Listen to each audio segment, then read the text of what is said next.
Kabar baik bagi dunia. Apa itu kabar baik? Kabar baik tentu adalah kabar yang menyenangkan, menggembirakan, dan sukacita. Masalahnya, kabar apa yang dianggap baik bagi dunia? Kabar baik bagi seseorang belum tentu kabar baik bagi orang lain. Misalnya, BMKG memperkirakan bahwa hari ini akan hujan deras. Bagi petani, ini adalah kabar baik. Sebaliknya, bagi nelayan ini adalah kabar buruk. Lalu, apa respon kita ketika kita diingatkan bahwa semua orang pasti akan mati? Apakah ini kabar baik atau kabar buruk? Apakah kematian menjadi kabar buruk atau kabar baik bagi kita? Roma 10 ayat 8-10 berkata, "Tetapi apa katanya? Demikian, firman itu dekat kepadamu, yakni di dalam mulutmu dan di dalam hatimu. Itulah firman iman yang kami beritakan. Sebab jika engkau mengaku dengan mulutmu bahwa Yesus adalah Tuhan dan percaya dengan hatimu bahwa Allah telah membangkitkan Dia dari antara orang mati, maka engkau akan diselamatkan. Karena dengan hati orang percaya dan dibenarkan, dan dengan mulut orang mengaku sehingga diselamatkan." Banyak orang mengharapkan kado Natal, diskon Natal, pernak-pernik Natal, libur Natal. Tapi yang benar-benar dibutuhkan semua orang sebenarnya adalah keselamatan.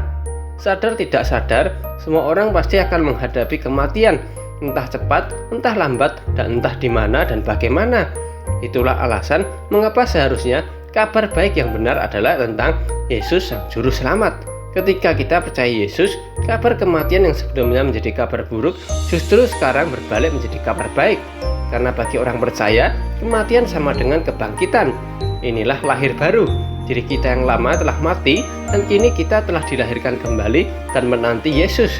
Kitab Roma menjelaskan bagaimana keselamatan cukup didapatkan dengan percaya bahwa Yesus adalah Tuhan yang telah lahir ke dunia, mati dan bangkit. Jika kita percaya bahwa Yesus telah mati dan bangkit, maka kita tidak perlu takut lagi, karena hal ini membuktikan bahwa ada kehidupan setelah kematian. Inilah kabar baik yang dibutuhkan semua orang.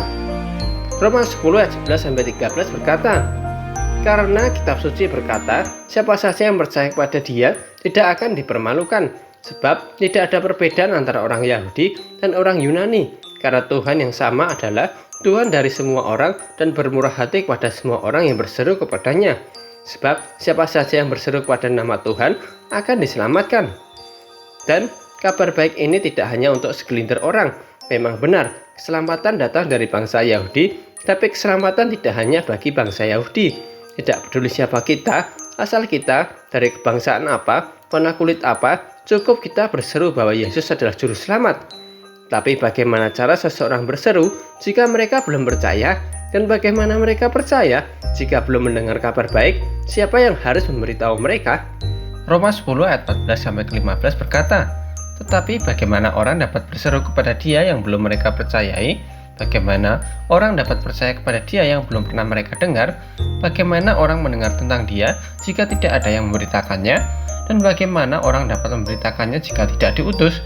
Seperti ada tertulis, alangkah menyenangkan kedatangan mereka yang membawa kabar baik. Ketika seseorang benar-benar telah menerima kabar baik, seharusnya mereka akan sangat bersuka cita, sehingga ingin agar orang lain juga mendengar kabar baik ini. Kelahiran dan kebangkitan Kristus adalah kabar baik yang membebaskan kita dari kutuk kematian, sekaligus memberikan hari depan yang penuh harapan. Tidakkah Anda ingin agar saudara Anda, keluarga Anda, sahabat Anda, atau tetangga Anda juga merasakan kabar baik ini?